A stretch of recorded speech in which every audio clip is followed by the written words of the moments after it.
Donald Trump recently said that he would end the Israel-Hamas and the Ukraine-Russian conflict if he was elected before he was even inaugurated. And I believe him. Let me explain to you why. Does everybody remember when the media scrutinized Donald Trump for saying that Vladimir Putin was a nice guy?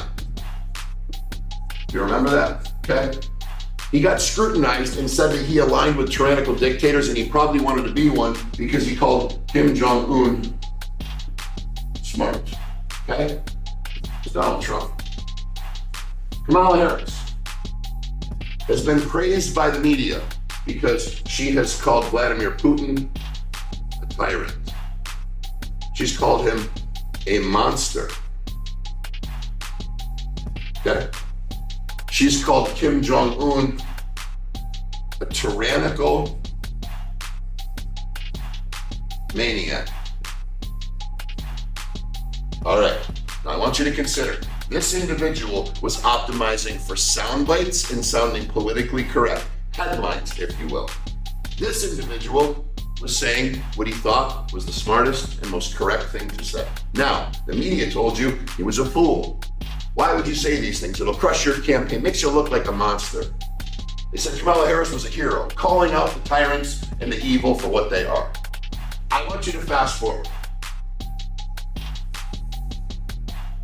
Matter of fact, rewind. Do we remember when we had an oil shortage recently during COVID, just post-COVID, and the prices went up to $4 a gallon? What did Joe Biden say? You remember? About the Crown Prince of Saudi Arabia?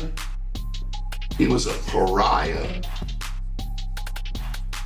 don't know if my spelling's right. Of the world. A pariah of the world. And what happened when he called and he looked for an increase in oil production and a reduction in price per barrel of oil from Saudi Arabia? Remember? He didn't pick up the phone. Now I want you to consider Kamala Harris is inaugurated as president. Now it's time to call Vladimir Putin.